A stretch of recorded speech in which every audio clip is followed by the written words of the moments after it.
Hey guys, this is Andrei, a certified translator and a real estate concierge. My company is relocating people to Belarus over the last 4 years. And tonight we have a somewhat urban setting, well, we always do. Here in the center of Minsk, we'll be talking about recent headlines, local and global happenings which may or may not help you to plan your trip or relocation to Belarus. Thank you very much for supporting the channel, those of you who do. Very few people, but still it keeps the channel rolling. And let's get started. Again, this is not really a media release or something. This is my rather biased local opinion about things that happened mostly inside Belarus. Let's get started. Let's start with the global things. They're not generally impressive. They haven't been last 3 years or so, 4.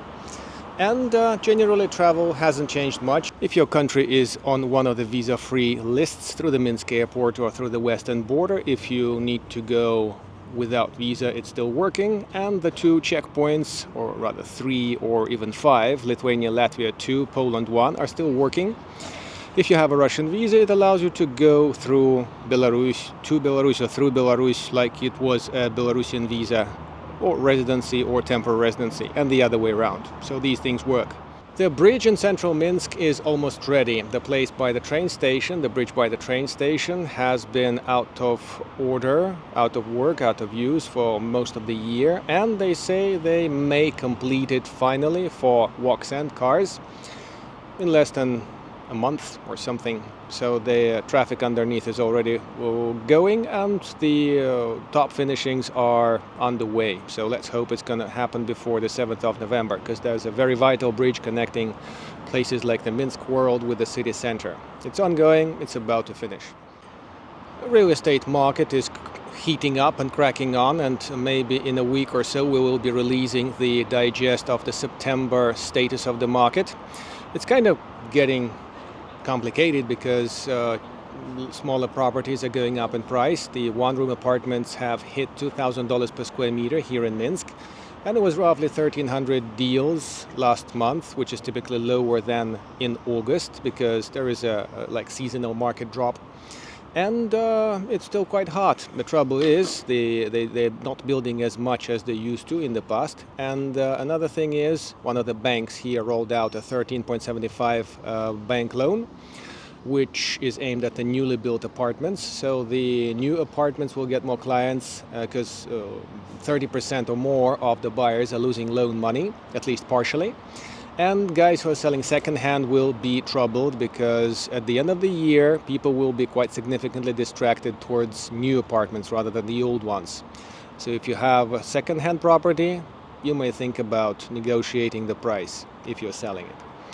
Another quick injection about the real estate. The houses Bogota, Lima, and Santiago, with the, let's say, creative or odd architecture in the Minsk world, have just been commissioned a couple of months back, and are now being, let's say, checked in, renovated and everything, and people are not, let's say, expressing 100% great reviews.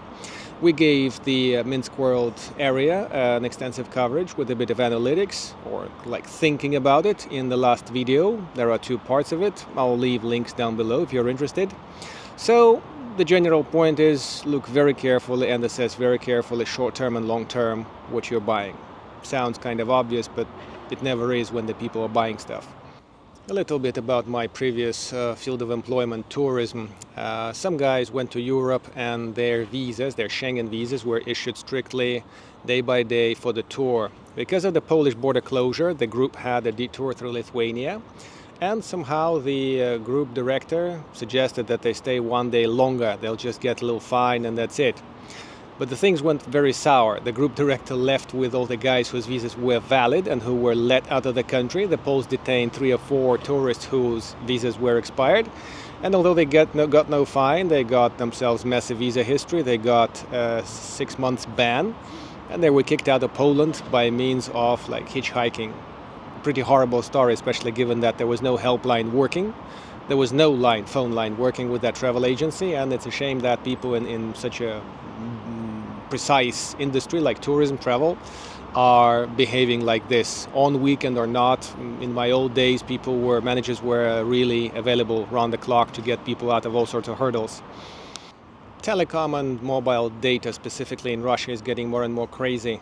If I got this news right, the new SIMs from here, new to the Russian networks, that get registered there, get disconnected for 24 hours from data, voice calls are working, until they're on again. And if the SIMs are not active for the next 3 days, they are blocked for 24 hours again. It doesn't hamper the voice calls, it doesn't hamper Wi-Fi connection, although it does, because for public Wi-Fi in Russia you have to be on a Russian number, and it's really a challenge to get the Russian number. So the main line here is, it's really tricky to travel in Russia now. I mean the travel data. It's much easier here in Belarus. You only need your ID to get yourself unlimited data package for a month, and everything works without any pains. I'm getting a New Zealander traveler tomorrow. I hope he'll make it safely from Russia. And I hope he won't have any data hurdles on his trip. Drunk pedestrians are going to have penalties, fines. Drunk walking in Belarus is a public offense, but normally if somebody if somebody walks intoxicated, they just get a warning normally, but sometimes it's a fine. And they are talking about stepping up the penalty for this. And people probably will become more disciplined, because as a driver personally, I sometimes see people who just don't really care if it's red or green when they cross, and that's not good. And a kind reminder to the people here, the red light and empty street still means red light over here in Belarus, and you may want to consider it before crossing the street. It's a misdemeanor, and those of you who have TRP only have 5 misdemeanors before TRP gets cancelled. Don't forget that. This week was quite official and noisy over here in Minsk, and people were coming and going. A delegation from Oman has brought in some investment plans. They are thinking to put up some $1.5 billion factory for paper, producing some 800,000 tons of end product. Let's see if that's going to be any successful. Wishing them luck, of course. And we're visa-free. I think we'll get visa-free to Oman, and we'll be able to fly in there for some sandy packages that we announced a little bit earlier this year. Belarusians do not have too many holidays around the year. Major ones are New Year, Victory Day, Independence Day, and a few more, like 6 or 7 in general. 7th of November, Revolution Day, is one of the red letter days. This year, there's not going to be a transit of the working day, and 7th, 8th, and 9th are going to be days off. So guys, these are going to be long days off. Consider those in your planning for any business activities. Mostly all the shops and recreation spots are quite open on these days. And, people enjoy life. In a town a short ride away from Minsk, some good lady with a lot of children was trying to build herself a house. She picked a contractor who was building houses locally. There was a contract and everything. Some things were discussed verbally. Again, not a good idea. And, surprisingly enough, her specific house was not commissioned in time or built with quality. By the time they were about to finish, they were just doing some make-up moves, but generally, global things like water supply and stuff like that were not really fixed. So the lady is thinking to take the company to court, and with my experience of 2 years in courts, it's not really a great thing coming for that lady, because if the company screwed it up, it can last forever. It's economic issues court, and it's endless. So it's very important to have somebody on the ground, control your site, make sure you communicate the plans and everything with your guys, and make sure that the payments are coming in directly. The stages of the work are complete, not the other way around. So the control is quite important.